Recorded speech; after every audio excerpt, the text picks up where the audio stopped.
जय श्री कृष्ण। एकली जुगरे अल्पायुष मनुष्यों पाई केवल भागवत पठन श्रवण ही मुक्तिर एकमात्र आश्रय। भाव भक्तिर सह श्रवण द्वारा आस्ते आस्ते वैराग्य प्राप्त होई ज्ञान उदय होई थाए। एहाको भावर सह नित्य श्रवण द्वारा परम पद मोक्ष प्राप्त हुए। एणु परम शास्त्र भागवत अभ्यास करुथिबा नित्य। आसंतो प्रथमे भागवत वंदना करिबा, तापरे भागवत आरंभ करिबा। किछि समय हेउ पछे निश्चय शुणिबे। भागवत वंदना। नमामि नमामि महा ग्रंथ भागवत, कृष्ण रसे रसायनित रसपूर्ण गीत। नमामि नमामि कृष्ण गोविंदाय नम, उद्धवंकु देल पुण्य भागवत धर्म। तत्वपूर्ण अर्थपूर्ण जीवनर वेद, अभ्यास मात्र के कोटि जीव अवसाद। परम मंगलमय भागवत वाणी, जीव तरी जीव शुणी भवतरंगिणी। नमामि नमामि व्यास विष्णु अवतार, जन कल्याणे करिल भागवत सार। वेद पुराणरु सर्व सारको साउटी, भागवते देइअछ माळ परि गुंथि। नमामि नमामि आहे दास जगन्नाथ, प्राकृत छंदे बांधिल श्रीमद्भागवत। नमामि सुत सौनक मैत्रेय विज्ञ, नैमिषारण्ये करिल भागवत यज्ञ। नम नम परीक्षित राजर्षि विज्ञानी, भागवत शुणाइले शुक ब्रह्म ज्ञानी। नमामि नमामि ब्रह्मा विष्णु महेश्वर, नमामि देवसी नम भक्त विदुर। परम शास्त्र प्राणीक निस्तारण पथ, नमामि नमामि शास्त्र श्रीमद्भागवत। एबे आसंतो आरंभ करिबा श्रीमद्भागवत महापुराण एकादश स्कंध पंचम अध्याय। राजवाच। कहन्ति शुक मुनि वर, शुण परीक्ष नृप वर। राजा बोलन्ति मने गुणी, मुनिଙ୍କ तत्व परिमाणी।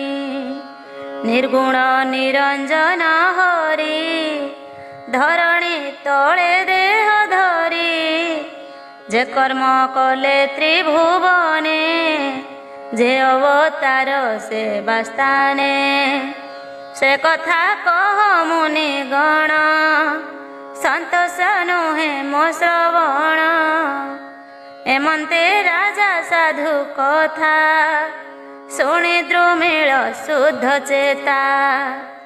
रोम पुलके करी तनु, अश्रुगलयिता नयनु। बोलन्ति शुण नर नाथ, अशेष कृष्णर चरित। କେ ତାହା ଅନୁମାନ କରି ମୁଖେ କହିବା ଚିତ୍ତେ ଧରି ବାଳକ ସମ ବୁଦ୍ଧିହୀନ ଜଗତେ ଅଛି କେ ବାଜନ ପଣ୍ଡିତ ପାଶେ ବାଦ କରି ହୃଦୟରେ ଅହଙ୍କାର ଭରି କହିବ କୃଷ୍ଣ ଗୁଣ ବଳେ କେ ଅଛି ଭୁବନ ମଣ୍ଡଳେ ମୃତ୍ତିକା ଖଣ୍ଡ ଚୂର୍ଣ୍ଣ କରି ଯେ ଗଣି ପାରେ ରେଣୁ ଧରି ସେ କାହିଁ ହରିର ମହିମା ମୁଖେ କହିବ ଗୁଣ ସୀମା ବ୍ରହ୍ମାଣ୍ଡ ରଚି ପଞ୍ଚଭୂତେ ଅଂଶେ ତାହାର ମଧ୍ୟ ଗତେ ପଶେ ବିରାଟ ରୂପ ଧରି ଆଦି ଅନନ୍ତ ନରହରି ତିନି ଭୁବନ ଦେହ ଧରେ ସୃଷ୍ଟି ପାଳନ ଅନ୍ତ କରେ ପ୍ରଥମେ ରଜ ଗୁଣ ଧରି ବିଧାତା ରୂପେ ଅବତରି ସୃଷ୍ଟି କରନ୍ତି ନାନା ମତେ ବିଧି ବିଧାନ ବେଦ ତତ୍ତ୍ୱେ ପାଳଇ ଯଜ୍ଞ ପତି ରୂପେ ଜୀବ ଖେଳଇ ମୋହ କଳ୍ପେ ଈଶ୍ୱର ରୂପେ ତମ ଗୁଣେ ଦହଇ ସୃଷ୍ଟି ସଂହାରଣେ ଯେ ଗୁଣମୟ ନିରାକାର ଏଣୁ ତୃତୀୟ ରୂପ ତାର ପୂର୍ବେ ଯେ ଦକ୍ଷ ପ୍ରଜାପତି ତାର କୁମାରୀ ନାମ ମୂର୍ତ୍ତି ଧର୍ମର ପତ୍ନୀ ସେ ଯୁକତେ ବିଷ୍ଣୁ ଯାହାର ଗର୍ଭଗତେ ଅରୂପ ହୋଇ ରୂପ ରାଶି ସେ ନର ନାରାୟଣ ଋଷି ତପ ଆରାଧି ଘୋର ବନେ ବସିଲେ ବଦରିକାଶ୍ରମେ କଳ୍ପେ ପର୍ଯ୍ୟନ୍ତ ତପ କରି ମନ ପବନ ହୃଦେ ଧରି ଦେଖି ତାହାଙ୍କ ତପ ଘୋର ସ୍ୱର୍ଗେ କମ୍ପିଲା ସୁନାସିର ଭୟ ଚିନ୍ତଇ ପୁରନ୍ଦର ନିଶ୍ଚୟ ଘେନିବ ମୋର ପୁର ମୋ ପଦ ହରିବ ଏ ବଳେ ଏମନ୍ତ ଭାଳି ସେ ବିକଳେ ବିଚାରି ଦେବଙ୍କ ସଙ୍ଗତେ ତପ ସମାଧି ବିଘ୍ନ ଅର୍ଥେ ଉପାୟ କଲା ସଚିପତି ଯେଣ ସ୍ୱଭାବେ ମନ୍ଦମତି କନ୍ଦର୍ପରାଇ ପୁରନ୍ଦର ବୋଇଲା ଯାଅ ମର୍ତ୍ତ୍ୟପୁର ବସନ୍ତ ପବନକୁ ଚାହିଁ ବୋଲଇ ସଙ୍ଗେ ଚଳ ତୁହି ତତ ସ୍ୱଭାବେ ମଦ ଗନ୍ଧ ଘେନିଣ ଅପସରା ବୃନ୍ଦ କୋକିଳ ଧ୍ୱନି ଗୀତ ଶୁଣେ ନୃତ୍ୟ କରିବୁ ବିଦ୍ୟମାନେ ନାନା ପ୍ରକାରେ ମନ ହରି ତପ ସମାଧି ଭଗ୍ନ କରି ବହନ ଆସ ସ୍ୱର୍ଗ ସ୍ଥାନେ ଏମନ୍ତେ ଇନ୍ଦ୍ରର ବଚନେ ମଧୁର ଧ୍ୱନି ଗୀତ ଶୁଣେ ମିଳିଲେ ନାରାୟଣ ସ୍ଥାନେ ବସନ୍ତେ ପୁଷ୍ପିତ କାନନ ଦେଖି ହରଇ ପ୍ରାଣୀ ମନ କନ୍ଦର୍ପ ନାରାୟଣେ ଚାହିଁ ପୁଷ୍ପକ ଦଣ୍ଡେ ଗୁଣ ଦେଇ ପଞ୍ଚନାରାଚ ଅତିକ୍ରମେ ବିନ୍ଧିଲା କୃଷ୍ଣଙ୍କୁ ମରମେ ଲଳିତ ବହଇ ବସନ୍ତ ଗଭୀର ନାଦେ ଶୁଭେ ଗୀତ ଦେଖିଣ ତାହାଙ୍କ ଉପାୟ ଧ୍ୟାନେ ଜାଣିଲେ ଦେବରାୟ ଇନ୍ଦ୍ର ଯେ ଭୟ ପାଇ ଚିତ୍ତେ ମୋର ସମାଧି ଭଗ୍ନ ଅର୍ଥେ ଏହାଙ୍କୁ ପେଶି ଉଦବେଗେ ମନ ବିଷାଦେ ଅଛି ସ୍ୱର୍ଗେ ଏହା ବିଚାରି ନାରାୟଣ ବୋଇଲେ ଇନ୍ଦ୍ର ଗଣେ ଶୁଣ। ରଙ୍ଗ ଧରେ ମନ୍ଦେ ହସି ତାହାଙ୍କୁ ବୋଲନ୍ତି ଆଶ୍ୱାସୀ। ଭୟ ନ କର ତୁମ୍ଭେ ଚିତ୍ତେ ଉପାୟ କର ନାନା ମତେ। ମୋହର ତପ ଭଗ୍ନ କର ଇନ୍ଦ୍ରକୁ ଯେବେ ତୁମ୍ଭ ଡର। ଆଜ ତୁମ୍ଭର ଆଗମନ ଧନ୍ୟ ମଙ୍ଗଳ ମୋର ସ୍ଥାନ। ଏମନ୍ତ କହି ଭଗବାନ ତକ୍ଷଣେ ହୋଇଲେ ମୌନ।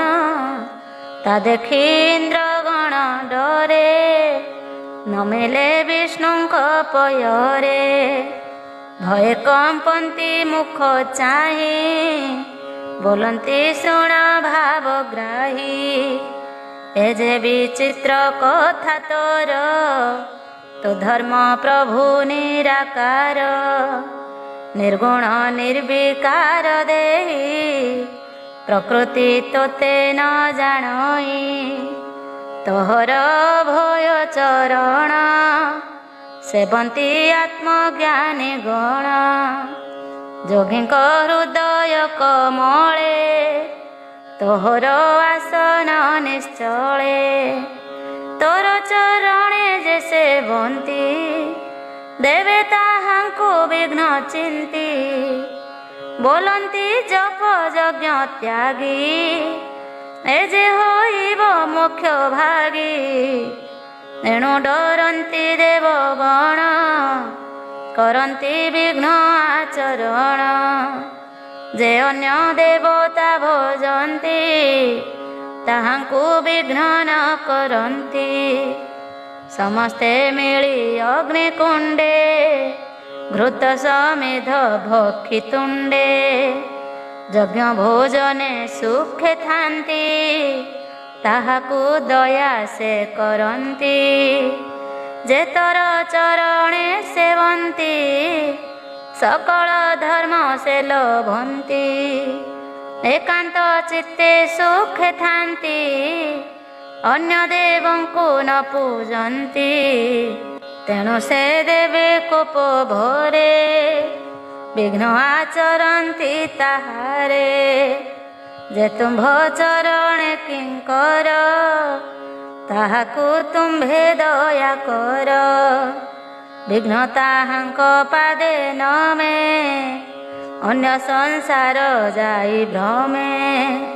କ୍ଷୁଧା ପିପାସା ଶୀତ ଜ୍ୱର ଦୁର୍ଜୟ ଶୋକ ଭୟଙ୍କର। ମଦନ ଲୋଭ ଆଦି ଆମ୍ଭେ ଥାଉରି ରତେ ପ୍ରାଣୀ ସଙ୍ଗେ। ବିଘ୍ନ ଆଚରୁ ଶତ୍ରୁପଣେ ଯେ ଧର୍ମ କରେ ଅନୁକ୍ଷଣେ। ଆମ୍ଭର ହିଂସା ଏହି ମତ ଯେ ପ୍ରାଣୀ ତୁମ୍ଭର ଭକତ। ତାହାଙ୍କୁ ଦେଖି ଆମ୍ଭେ ଡରି ସେ ପ୍ରାଣୀ ଭବୁ ଯାନ୍ତି ତରି। ବାଛୁରୀ ଖେଳେ ଜଳ ଥିଲେ ତାହା ଯେ ସନେ ଜଙ୍ଘି ଭଲେ। ଯେ ଘୋର ତପ ଆଚରନ୍ତି ତାହାଙ୍କୁ ଆମ୍ଭେ ବିଘ୍ନ ଚିନ୍ତି। କଠୋର ତପ କରି ନାଶ ସେ ହନ୍ତି କାମ ଲୋଭେ ବଶ। ଛାଡ଼ନ୍ତି ତପ ଧର୍ମ ଲଏ ପଡ଼ନ୍ତି ବିଷ୍ଣୁ ମାୟା ମୋହେ। ଏମନ୍ତେ କହୁଁ ଇନ୍ଦ୍ରିଗଣେ ବିଷ୍ଣୁ ସମୀପେ ତତ୍କ୍ଷଣେ। ଅଦ୍ଭୁତ ନାରୀ ରୂପ ରାଶି ବିଜୁଳି ଯେହ୍ନେ ମେଘୁ ଖସି। ସେବନ୍ତି ନାରାୟଣ ପାଶେ ତା ଦେଖି ଚନ୍ଦ୍ରଗଣ ତ୍ରାସେ। କମ୍ପନ୍ତି ଜୀବନ କାତରେ ନୟନ ବୁଝି ଦୁଇ କରେ।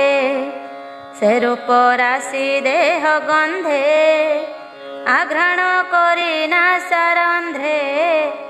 ରହିଲା ତାହାଙ୍କର ମନ ରୂପକୁ ଚାହିଁ ହତ ଜ୍ଞାନ। ମୋହେ ପଡ଼ିଲେ ମହି ତଳେ କନ୍ୟାଙ୍କ ରୂପ ଗନ୍ଧ ବଳେ। ତା ଦେଖି ପ୍ରଭୁ ବ୍ରହ୍ମ ରାଶି ରଙ୍ଗ ଧରେ ମନ୍ଦ ହସି। ବୋଲନ୍ତି ଦେବ ଗଣେ ଚାହିଁ ଭୟ ନ କର ତୁମ୍ଭେ କେହି। ମୋର ନିକଟେ କନ୍ୟା ଯେତେ ଅଛନ୍ତି ସେବା ଅନୁମତେ। ତାହାଙ୍କ ପାଦେ ସେବା କର କନ୍ୟା ଗୋଟିଏ ମାଗ ବର। ସେ ଯେବେ ଦିଅନ୍ତି ଏକ ନାରୀ ତା ଘେନି ବଳ ସ୍ୱର୍ଗପୁରୀ। ସେ ହେଉ ସ୍ୱର୍ଗ ଅଳଙ୍କାର ରୂପେ ମୋହିବ ପୁରନ୍ଦର। ତକ୍ଷଣେ ଆଜ୍ଞା ଶିରେ ଧରି କନ୍ୟାଙ୍କ ପାଦେ ସେବା କରି। କନ୍ୟାଏ ଲଭି ତାଙ୍କ ମଧ୍ୟେ ସ୍ୱର୍ଗେ ମିଳିଲେ ଅପ୍ରମାଦେ। ଇନ୍ଦ୍ର ସମୀପେ ଦେଲେ ନେଇ ଉର୍ବଶୀ ନାମ ସେ ବୋଲାଇ। ଦେଖି ସାନନ୍ଦ ପୁରନ୍ଦର ରୂପେ ମହିଲା ସ୍ୱର୍ଗପୁର। ପ୍ରଣାମ କରି ସଚିନାଥ କହିଲେ ସକଳ ବୃତ୍ତାନ୍ତ। ଇନ୍ଦ୍ର ଆନନ୍ଦେ ତାହା ଶୁଣି ନିଶ୍ଚୟ ଜାଣିଲା ଚକ୍ରପାଣି। ବିସ୍ମୟ ଛାଡ଼ି ଦମ୍ଭ ମନେ ରହିଲା ଇନ୍ଦ୍ର ନିଜ ସ୍ଥାନେ। ଏବେ ହୋ ଶୁଣ ନରେଶ୍ୱର ବିଷ୍ଣୁର ଅଂଶେ ଅବତାର। ପରମହଂସ ରୂପ ହୋଇ ଅଶେଷ ଜ୍ଞାନମୟ ଦେହି। ଯେ ଅବା କରେ ଜଗତେ ଏବେ ହୋ ଶୁଣ ଏକ ଚିତେ। ତୃତୀୟ ଦତ୍ତାତ୍ରେୟ ହୋଇ ଜ୍ଞାନ ମଙ୍ଗଳ ପୂର୍ଣ୍ଣ ଦେହି। ବ୍ରହ୍ମାର ମନୁ ଅବତରି ନତୁସ ନକ ରୂପ ଧରି। ପୁଣିରୁ ସହ ଅବତାର ଆମ୍ଭେ ହୋ ତାହାଙ୍କ କୁମର। ସେ ପୁଣି ହୟଗ୍ରୀବ ହୋଇ ସେ ରୂପେ ବେଦ ଉଦ୍ଧାରଇ। ମଧୁକୈଟଭ ସଂହାରିଲେ ବ୍ରହ୍ମାଙ୍କୁ ସଙ୍କଟ ତାରିଲେ। ପଞ୍ଚମ ମୀନ ରୂପ ହୋଇ ଧରଣୀ ନାବ ସଙ୍ଗେ ବହି। ପ୍ରଳୟ ଜଳେ ଶଙ୍ଖା ମରି ସେ ରୂପେ ନିଗମ ଉଦ୍ଧାରି। ପ୍ରଳୟ ବୃଷ୍ଟି ଜଳେ ଭାସି ଭୂମି ପାତାଳେ ଥିଲା ପଶି।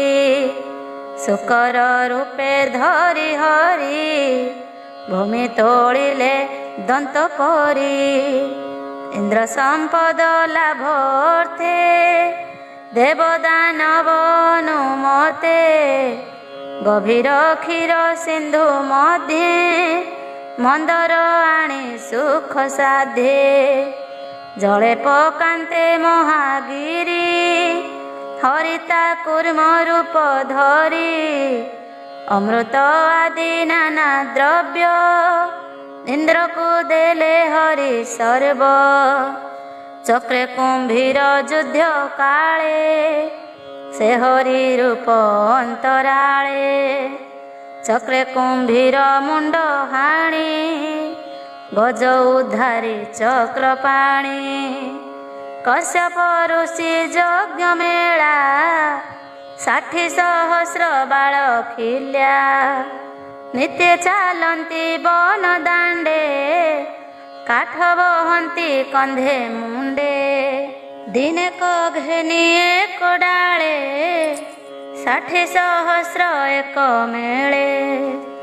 ବହି ଆଣନ୍ତି ବାହୁବଳେ ବୁଡ଼ିଲେ ଗୋଷ୍ପଦ ସଲିଳେ।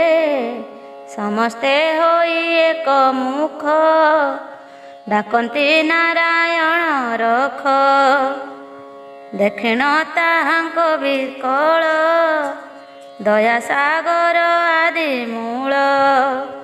ତକ୍ଷଣେ ଦିବ୍ୟ ରୂପ ଧରି ବିପ୍ରଙ୍କୁ ସଙ୍କଟ ଧାରି ଦେବ ଅସୁର ଯୁଦ୍ଧ କାଳେ ବାସବ ନିଜ ଭୁଜ ବଳେ ବଜ୍ରେ ଛେଦିଲା ବୃତ୍ର କନ୍ଧ ତେଣୁ ଲୋଭିଲା ବ୍ରହ୍ମବୋଧ ବିଚାରି କଲା ମନେ ଦୁଃଖ ଡାକିଲା ନାରାୟଣ ରଖ ତକ୍ଷଣେ ଧର୍ମ ରୂପ ଧରି ଇନ୍ଦ୍ରଙ୍କୁ ସଙ୍କଟ ଧାରି ଭକ୍ତ ଉଦ୍ଧାର ହେତୁ କରି ନୃସିଂହ ହିରଣ୍ୟ ସଂହାରି ଦୟା ସାଗର ଦାମୋଦର ଦାନ ଘେନିଲେ ତିନି ପୁର ଅଦ୍ଭୁତ ବାମନ ଶରୀରେ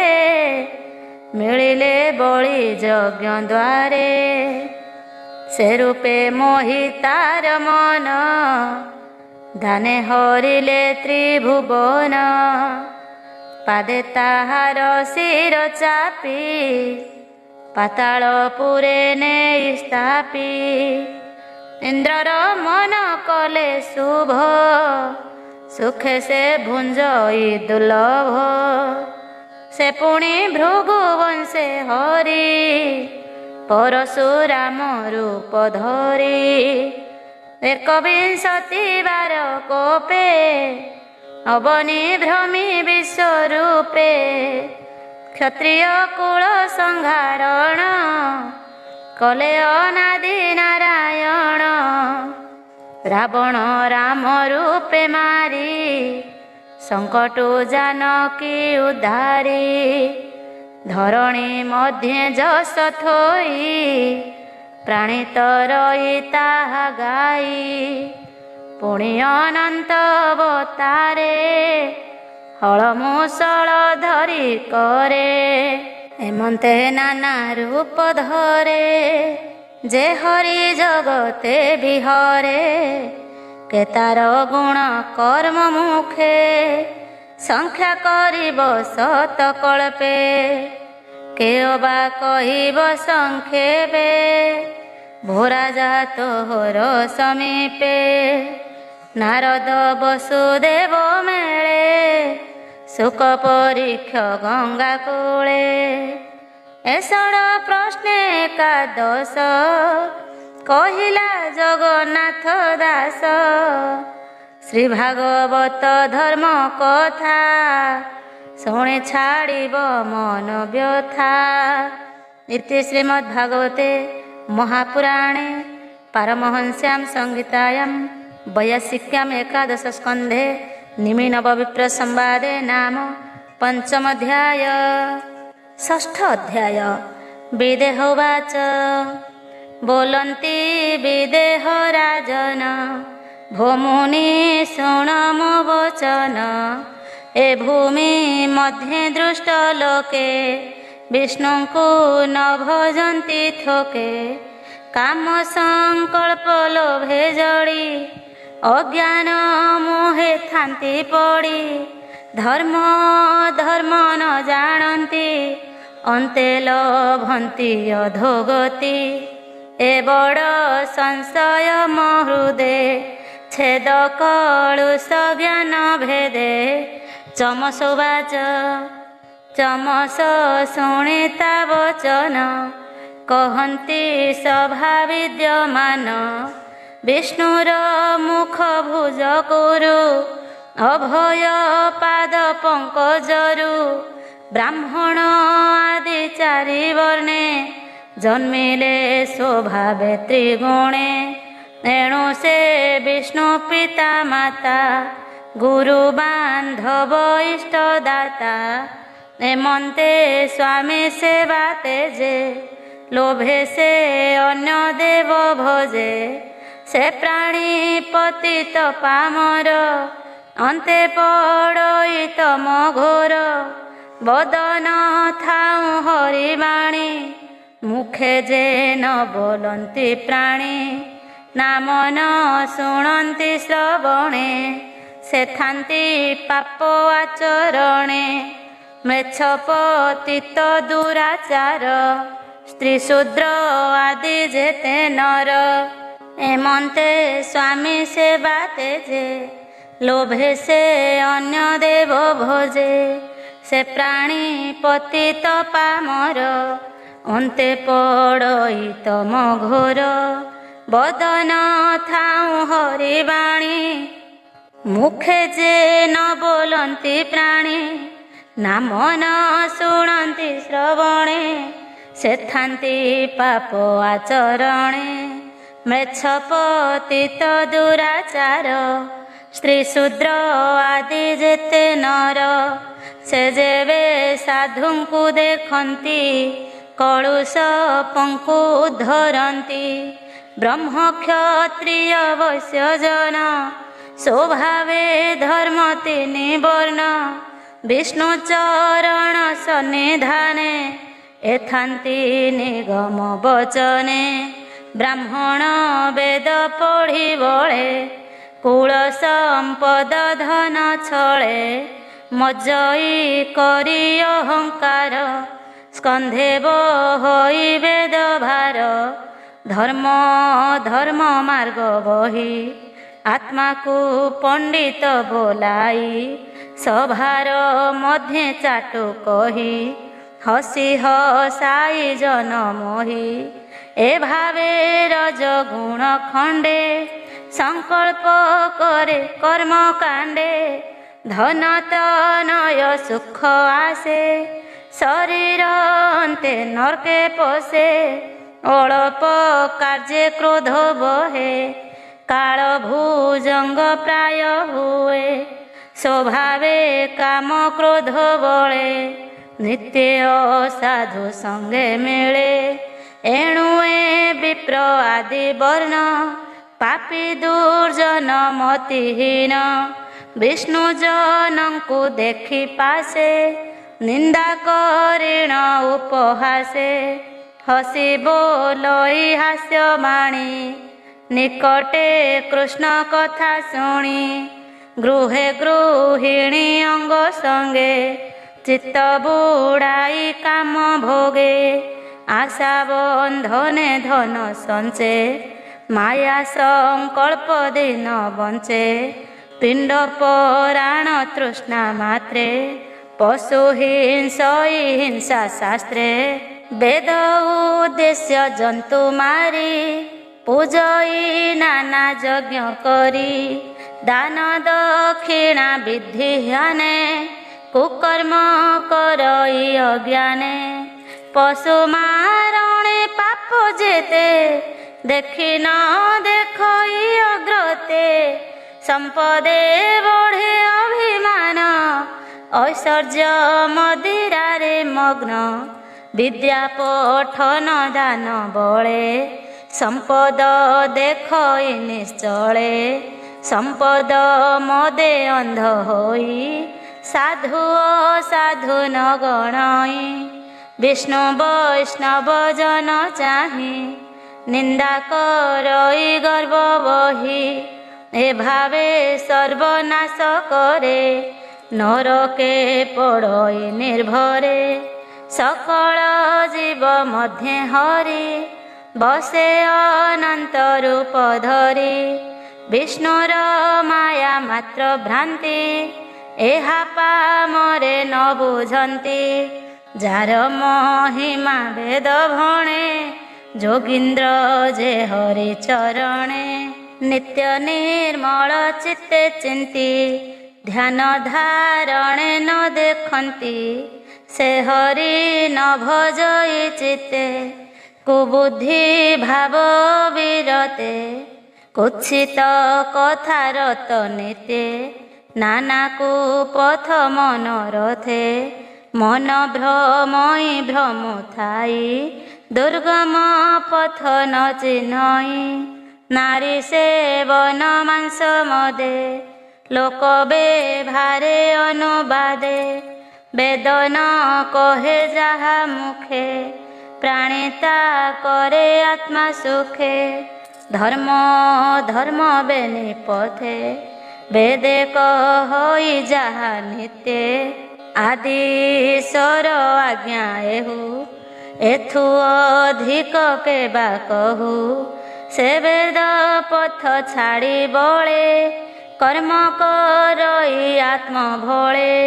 ବିଭା ସଂଯୋଗେ ଅନୁବନ୍ଧେ, ନାରୀ ସେ ବଇ କାମ ଅନ୍ଧେ। ଛାଡ଼ି ନ ପାରି ନ ଚିତେ, ସେ ବଇ ମଦ ମାଂସ ନିତେ। ପଶୁ ମାରଇ ଯଜ୍ଞ ଲକ୍ଷେ, ଯେ ବେଦ ବିଧି ପିତୃପକ୍ଷେ। ଏବେ ନିବେଦ ବିଧି ବାଣୀ, ନିତ୍ୟ ଅସତ୍ୟ ପରିମାଣୀ। ଯେବେ କରିବ ଧର୍ମ ମତେ, ଯେ ବେଦ ବିଧି ପିତୃପକ୍ଷେ। ବିଧି ନିଷେଧ ଏ ପ୍ରସିଦ୍ଧି, ଏହା ନ ଜାଣେ ପଣ୍ଡୁ ବୁଦ୍ଧି। ଧନ ଅର୍ଜନେ ଧର୍ମ କରି, ଧର୍ମେ ପ୍ରାପତ ନର ହରି। ଧନ ଅର୍ଜନେ ଦେହ ଧରେ, ମରଣ ସଙ୍କଟେ ନ ଡରେ। ଯଦ୍ୟପି ଯଜ୍ଞର ବିଧାନ, ମାଂସ ଭକ୍ଷଣ ସୁରାପାନ। ତଥାପି ସୁରା ବେଦ ମତେ, ଆଘ୍ରାଣ କରି ନାଶାଗ୍ରତେ। କେବେ ହେ ନ କରିବ ପାନ, ଏ ବିଧି ବେଦର ବିଧାନ। କେବଳ ଯଜ୍ଞେ ପଶୁ ବଧ, ଅନ୍ୟତ୍ର ବଧଟି ପ୍ରମାଦ। ନାରୀ ସଙ୍ଗମ ଋତୁ ମତେ, କେବଳ ପୁତ୍ର ଜନ୍ମ ଅର୍ଥେ। ଅନ୍ୟଥା ଗତି ସୁଖ ମତେ, ପ୍ରସଙ୍ଗ ନ କରି ଏକାନ୍ତେ। ଜୀବର ସ୍ୱଧର୍ମ ଏ ବାଣୀ, ସକଳ ଦେବ ବାକେ ଭଣି। ଏହା ନ ବୁଝି ମୂଢ଼ ପ୍ରାଣୀ, ଦୁଃଖକୁ ସୁଖ ପ୍ରାୟ ମଣି। କରଇ ଜ୍ଞାନହୀନ କର୍ମ, ଏଣୁ ସଂସାରେ ହୁଏ ଭ୍ରମ। ମୂର୍ଖ ସ୍ୱଭାବେ ମୂଢ଼ ପ୍ରାଣୀ, ଆତ୍ମାକୁ ପଣ୍ଡିତ ବଖାଣି। କେବଳ ଦେବତା ବିଶ୍ୱାସେ, ନ ଜାଣି ଯଜ୍ଞେ ପଶୁ ହିଂସେ। ପଶୁ ଏଥାନ୍ତି ପଶୁ ମେଳେ, ତାର ଜୀବନ ଅନ୍ତରାଳେ। ଧରି ଭକ୍ଷନ୍ତି ତାର ମାଂସ, କେବଳ ଅସ୍ଥି ରହେ ଶେଷ। ଯେ ଯାକୁ ମାରେ ସୁଖ ବଳେ, ସେ ତାକୁ ହିଂସେ ଅନ୍ତକାଳେ। ଏଣୁ ପଣ୍ଡିତ ଜନ ମଧ୍ୟେ, ତାପ ଲଭିଛି ପଶୁ ବଧେ। ସକଳ ଜୀବେ ନର ହରି, ବସଇ ଆତ୍ମା ରୂପ ଧରି। ସମେ ବସଇ ସର୍ବଦେହେ, ମୂଢ଼ ନ ଜାଣେ ମାୟା ମୋହେ। ସୁଖାନୁଭବେ ଜୀବ ମାରେ, କେବଳ ବିଷ୍ଣୁ ଦ୍ରୋହ କରେ। ସ୍ୱଭାବେ ମୃତ୍ୟୁ କଳେ ବର, ଦେହକୁ ବୋଲଇ ମୋହର। ଦୁଷ୍ଟ ପତିତ ବୋଲି ତାରେ, ପଡ଼େ ନରକ ଅନ୍ଧକାରେ। ପଣ୍ଡିତ ପଣେ ବାଦ ଚିନ୍ତି, ଦମ୍ଭେ ନ ବୁଝେ ମୋକ୍ଷ ଗତି। ବଞ୍ଚିତ ହୁଏ ବିଷ୍ଣୁ ନାମ, ସଞ୍ଚଇ ଧର୍ମ ଅର୍ଥ କାମ। କରଇ ନାନା କର୍ମ ନିତେ, ତିଳେ ନ ରହେ ସ୍ଥିର ଚିତେ। କର୍ମେ ହରଇ ପ୍ରାଣୀ ପ୍ରାଣ, ତାହାର କାହିଁ ପରିତ୍ରାଣ। ଚିତ୍ତେ ନ ବହେ ଦୟା ଶାନ୍ତି, ତାହାକୁ ବୋଲି ଆତ୍ମଘାତୀ। ପାଷଣ୍ଡ ଭାବେ ଅନୁମାନି, ଆତ୍ମାକୁ ବୋଲି ତତ୍ତ୍ୱଜ୍ଞାନୀ। ମନ କଳ୍ପଇ ଯେତେ ଫଳେ, ଦଇବ ହରେ ତାହା ବଳେ। ବଞ୍ଚିତ ଇହ ପରଲୋକେ, ନିତ୍ୟ ବଞ୍ଚଇ ମହା ଦୁଃଖେ। ଦୁଃଖେ ସଞ୍ଚିତ ଦାରା ସୁତ, ଧନ ସମ୍ପଦ ପଶୁ ଭୃତ୍ୟ। ଏ ସର୍ବ ଛାଡ଼ି ଅନ୍ତକାଳେ, ଚଳଇ ନିଜ ପାପ ଫଳେ। ନରକେ ପଡ଼ି ଦୁଃଖ ଭୁଞ୍ଜେ, ଯମ ଯାତନା ଘୋର ପୁଞ୍ଜେ। हरि विमुख से हो प्राणी नतरे भव तरंगिणी हेमंत मुनि वाक्य शुणी राजा बोलई मने गुणी राजवाच भमुनि प्रभु भगवान जुगानुसारे बहे नाम बनहि जुगे अनुसारे भकत भजन प्रचारे केवण जुगे केउं रूप शरीर बहे माया कल्प एहा श्रवणे मोर इच्छा कही पुराओ मन वांछा जीव उद्धारे चक्रपाणी कर भाजन बोले शुणी कर भाजन वाच बोलो ये शुण नरनाथ अशेष कृष्ण चरित कଳି कलुष संहारण जे करे श्रवण कीर्तन जे रूप बहे जे स्वभावे त्रेता द्वापर कଳି जुगे इच्छानुसारे अवतारे स्वभावे नाना रूप धरे विधि विधान नाना मते जे रूप पूजन्ति जगते जे जुगे सेवा अवतार से वर्ण नाम दामोदर सुखे विहरे नरलोके शुण कहिबा एके एके प्रथमे शुक्ल वर्ण देहे जटा कलाप मुंडे बहे देहे उत्तरी अक्षमाल बसन वृक्षर चकल आजान लंबे भुज चारी त्रिदंड कमंडलुधारी हेमंत रूप भगवान देखि पूजिले साधुजन जे हरि सर्वजन हिते शुचि पवित्र शांत दांत तप आचरी समदमे प्राण संयमी महाश्रमे जे भजे ताहांक चरणे वैकुंठ संपूर्ण लक्षणे धर्म स्वरूप नारायण एबे कहिबा नृप शुण दिव्य स्वरूप भगवान परमानंद दिव्य ज्ञान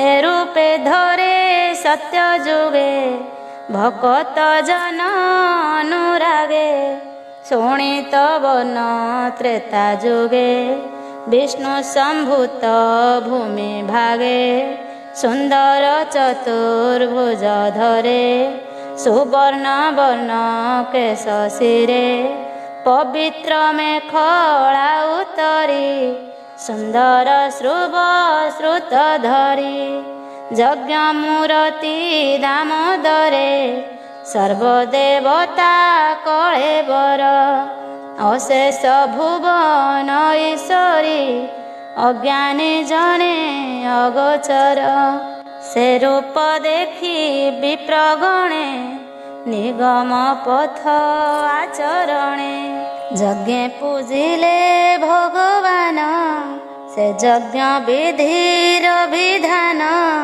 जे विष्णु यज्ञ पृष्णि गर्भ स्वभावे नाम सर्वदेव जे उरुक्रम वृषा कपि हेमंत नाम नित्य जपि द्वापर जुगे श्याम वर्ण पीत बसन परिधान निज आयुध निजे करे श्रीवत्स कौस्तुभ उपरे ए आदि लक्षणे लक्षित अशेष भुवन पूरित कामकु निंदे कळेबर संपद राज राजेश्वर से रूप देखी मुनि जने पूजन्ति जंत्र मन ध्याने से सर्वदेवमय हरि पूर्ण सबदे स्तुति ସ୍ତୁତି କରି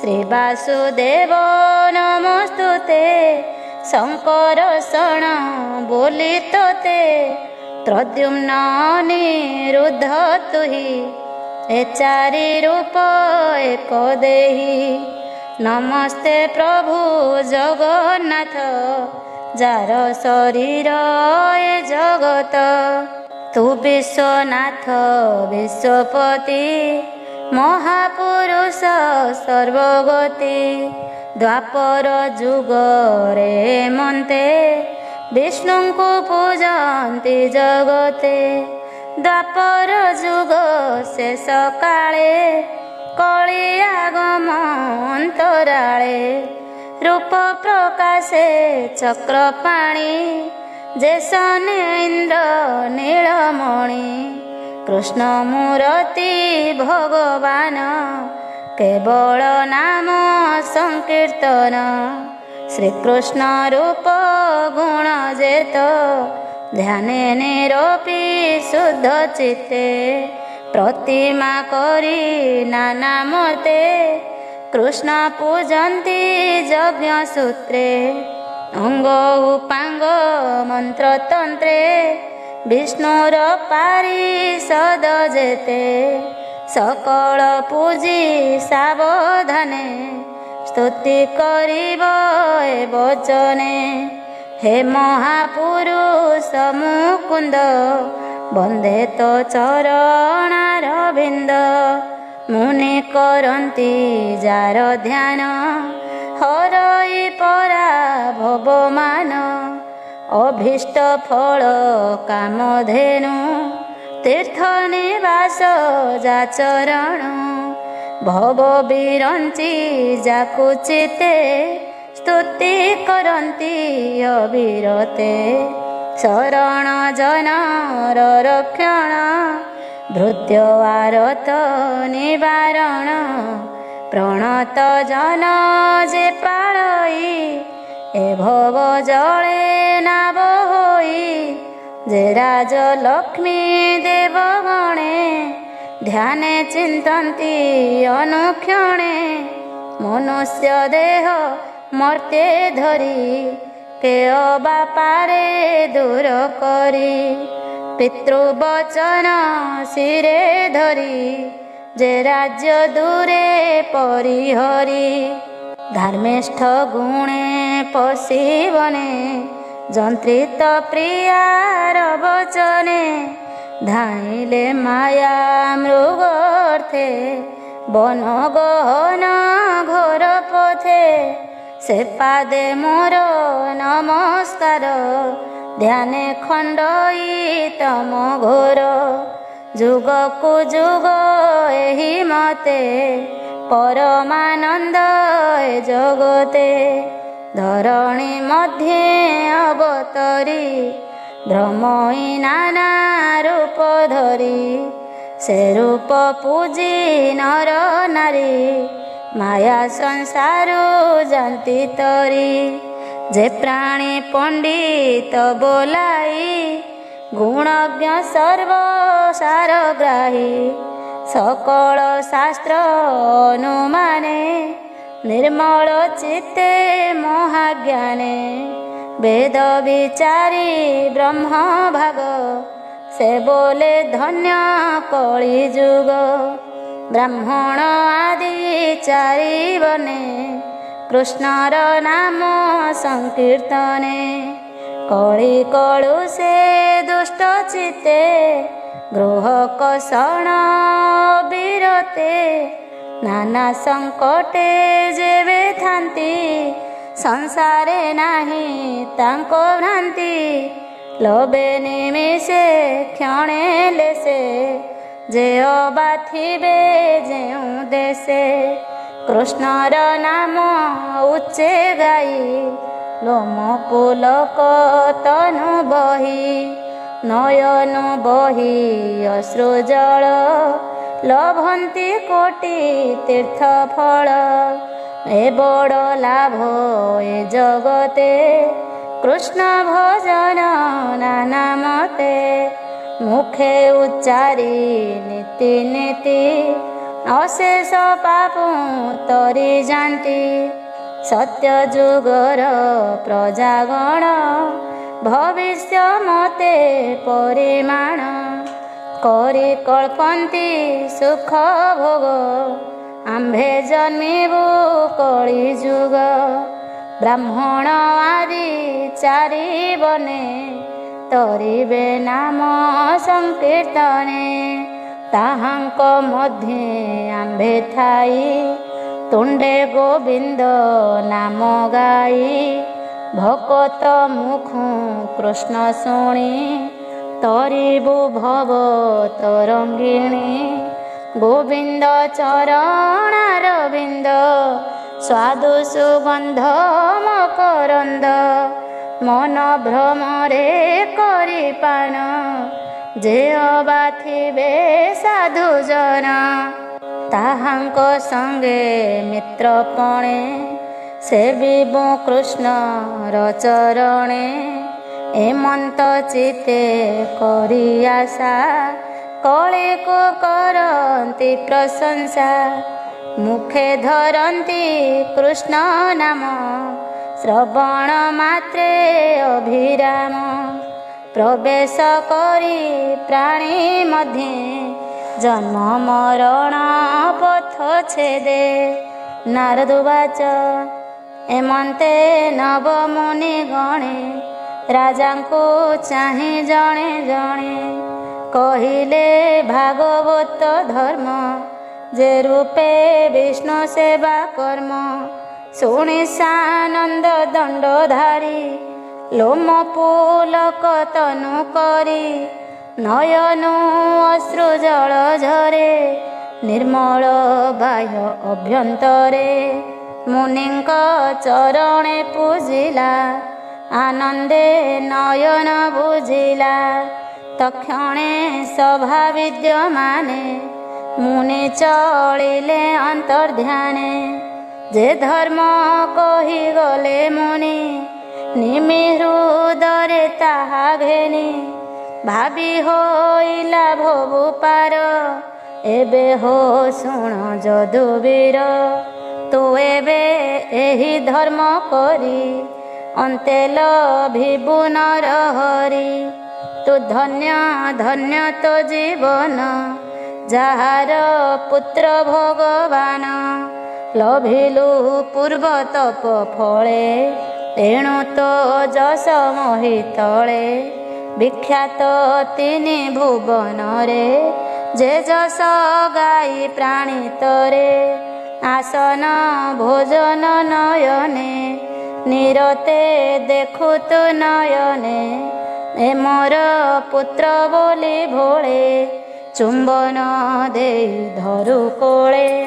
ବ୍ରହ୍ମକୁ କରୁ ଆଲିଙ୍ଗନ ଏଣୁ ତୁ ତ୍ରିଭୁବନେ ଧନ୍ୟ। ଦନ୍ତ ବିକଟ ବିଦୁରଥ ସାଲ ସହିତେ ଚେଦିନାଥ। କଂସ ମଗଧେଶ୍ୱର ଯେତେ ଦୁଷ୍ଟ ଯେ ଥିଲେ ଭୂମି ଗତେ। କୃଷ୍ଣେ ବୈର ଭାବ ବହି ପଶିଲେ କୃଷ୍ଣ ଦେହେ ଯାଇ। ସେ ହରି ଚରଣ କମଳେ ଯେ ଚିନ୍ତେ ସ୍ନେହ ଭାବ ଭଳେ। ତାହାର ଗତି କେବା ଜାଣି ବ୍ରହ୍ମା ଶଙ୍କର ପରିମାଣି। କୃଷ୍ଣଙ୍କୁ ପୁତ୍ର ତୁ ନମଣ ସେ ଯେ ଅନାଦି ନାରାୟଣ। ଆଦି ପୁରୁଷ ତୋର ଘରେ ମାୟା ମନୁଷ୍ୟ ରୂପ ଧରେ। ହେଳେ ଅସୁର ବଳ ମାରି ଆପଦୁ ଅବନି ଉଦ୍ଧରି। ସ୍ୱଭାବେ ଜନ୍ମ ଯାର ନାହିଁ ମନ ବଚନେ ଭେଦ କାହିଁ। ସେ ହରି ଦେବକୀ ଉଦରେ ଜନ୍ମ ଲଭିଲେ ତୋର ଘରେ। ତୋ ଯଶ ଜଗତେ ବିସ୍ତାରୀ ସେ ପୁଣି ଯିବେ ନିଜ ପୁରୀ। ଏମନ୍ତ ନାରଦର ବାଣୀ ଦେବକୀ ବସୁଦେବ ଶୁଣି। ତନୁ ପୁଲକର ମରାଜି ଭାବ ଗଦଗଦେ ଚକ୍ଷୁ ବୁଝି। कृष्णଙ୍କୁ पुत्र भावे मणि किछि न बोली हेले तुनि। श्री शुकवाच बोलन्ति शुक मुनिवर से नवऋषभ कुमार। तिमिर यज्ञशाळे जाई से इतिहास गले कही। ध्याने गुपत पुरातन विशेष नारद वचन। जेहा श्रवणे शुणन्ति किय बा बदने गुणन्ति।